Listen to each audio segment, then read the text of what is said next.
Salut, te voici actuellement sur la chaîne YouTube Snapstar. Sur cette chaîne, tu retrouveras tous les plus gros clashs de Snapchat et tous les plus gros buzz du moment. Surtout, n'hésite pas à t'abonner tout en activant la cloche des notifications pour ne rien rater du contenu exclusif de cette chaîne.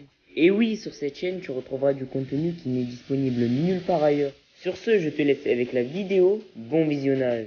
Comme vous avez pu le remarquer en regardant le titre et la miniature de cette vidéo, aujourd'hui nous allons essentiellement parler de Giuseppa et de Paga. Vous devez certainement tous les connaître, Paga et Giuseppa, ce sont deux candidats emblématiques de la télé-réalité française et plus précisément des Marseillais. Comme vous le savez, depuis quelques jours, un grand nombre de blogueurs ont affirmé que Giuseppa et Paga sont dans une période très difficile. Dans cette vidéo, Giuseppa est au bord du gouffre et elle a décidé de se confier par rapport à sa grossesse très difficile. En effet, bien qu'un grand nombre de blogueurs ont affirmé que Paga et Giuseppa étaient au bord de la rupture, elle est restée fidèle à elle-même. Je vous laisse sans plus tarder avec sa prise de parole et pensez que vous pouvez suivre notre compte TikTok, le lien est dans la description de cette vidéo. Snapchat, ça fait très longtemps que du coup on s'est pas vu, on s'est pas parlé. Ça fait plus d'un mois je crois que je n'ai pas fait de story sur Snap. En vrai, il n'y a pas de raison particulière. C'est juste que je vous avoue que je suis à fond sur Instagram et que du coup, en fait, je délaisse Snapchat tout simplement parce que c'est quand même. En fait, j'ai plus le réflexe d'aller faire des stories sur Snap, sur Insta que sur Snap. Mais du coup, je voulais quand même faire une petite story pour vous tenir au jus parce que j'imagine qu'il y a des gens sur Snap qui me suivent et qui ont peut-être pas forcément Instagram. Et du coup, pour les personnes qui n'ont pas Insta, qui n'ont pas pu suivre un petit peu, c'est vrai que je pense que vous avez dû voir autre part, peut-être que j'ai accouché, même sur Snap, il y a dû avoir des articles.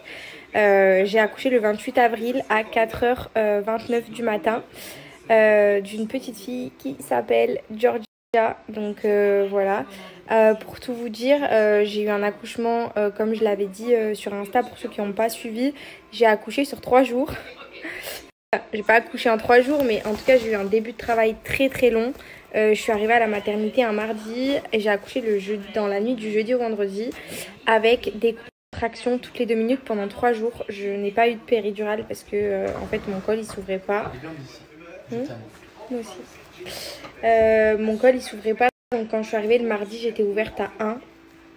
Et on a eu espoir avec la maternité, Paga, tout ça, que le col allait s'ouvrir. Sauf du coup, on avait espoir que le col allait s'ouvrir. Et finalement, rien du tout. Et ça pendant 3 jours.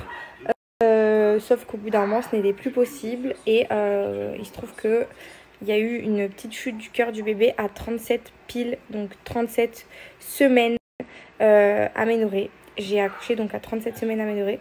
Et il y a eu une petite chute du cœur du bébé. Moi, j'en pouvais plus avec les contractions. Je dormais pas la nuit. Vraiment, ça a été hyper intense. Même si les douleurs, elles n'étaient pas très fortes puisque j'étais ouverte qu'à 1.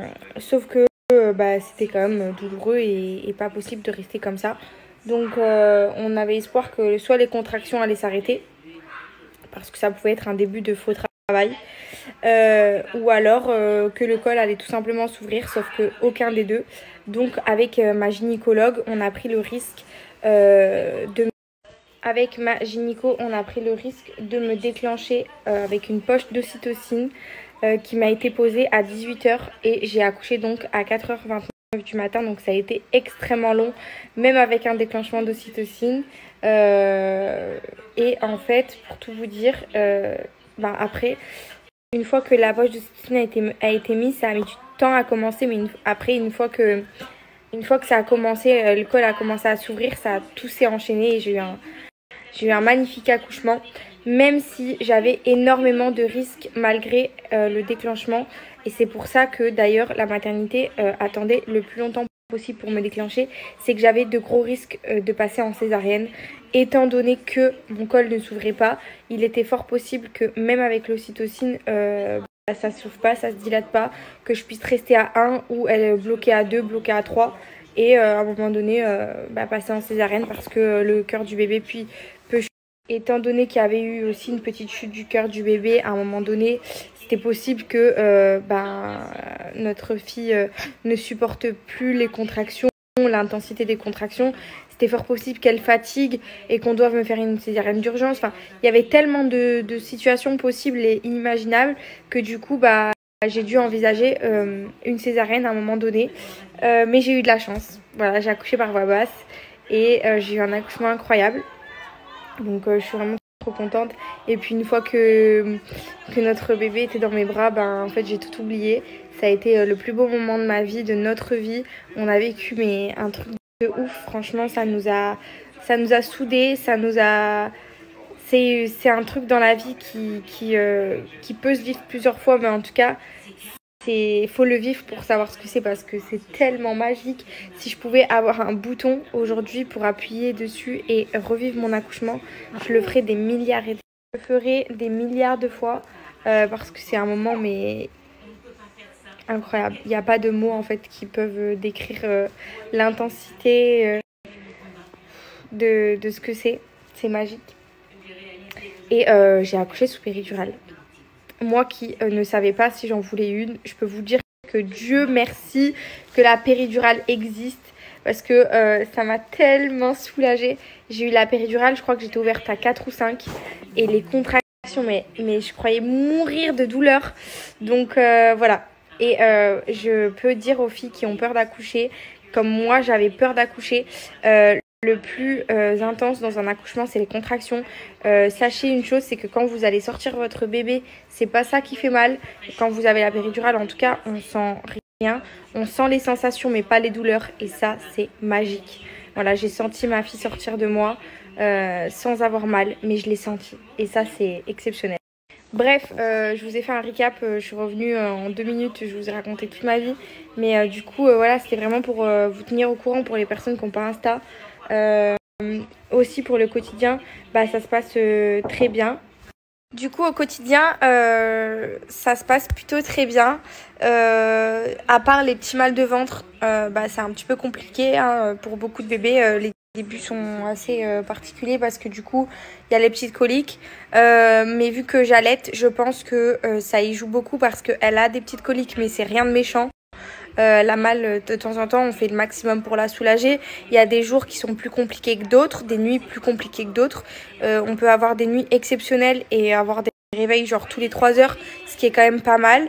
Ou autant on peut avoir un réveil à 1h du matin et se recoucher à 4h parce que pendant 3 heures, on aura dû la soulager, essayer de la calmer, l'endormir parce qu'elle pleure, parce qu'elle a mal. Donc voilà, c'est un petit peu, comme ça depuis qu'on est rentré à la maison. Mais sinon, dans l'ensemble, on est vraiment trop bien. Et on pensait pas du tout qu'on allait pouvoir le vivre aussi bien. Surtout moi, vu que j'allaite et que c'est vraiment tout nouveau, c'était quelque chose que je ne connaissais pas. Je m'étais pas forcément plus renseignée que ça. Et en fait, il y a tout qui se passe à merveille. Mon allaitement, il se passe bien. J'ai un lait... j'ai beaucoup de lait. Elle tète très bien. Ça dépend. La journée, elle est un petit peu moins régulière.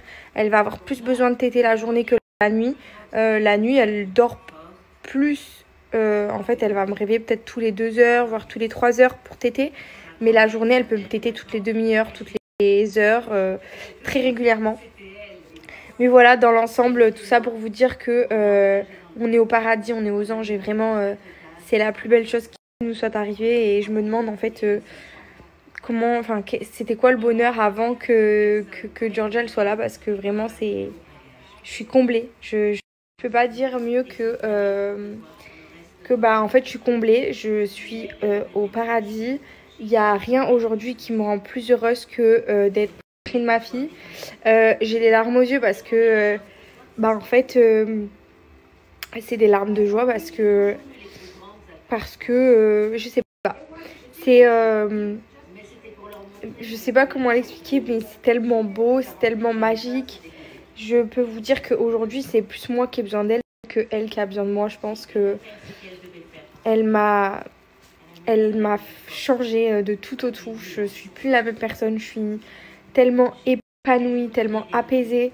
C'est un truc de fou, franchement, ce qu'elle a pu me faire de la minute où elle est arrivée au monde et qu'on me l'a posée sur moi, c'était une évidence en fait. Et voilà. Bref, je vous fais des bisous, je vous dis bonne nuit et je vais essayer de faire plus de stories sur Snap dès à présent. Merci à toi d'avoir visionné cette vidéo et n'hésite surtout pas à nous donner ton avis dans l'espace commentaire. Sur ce, on se retrouve dans une prochaine vidéo dans laquelle il y aura de nouveaux buzz.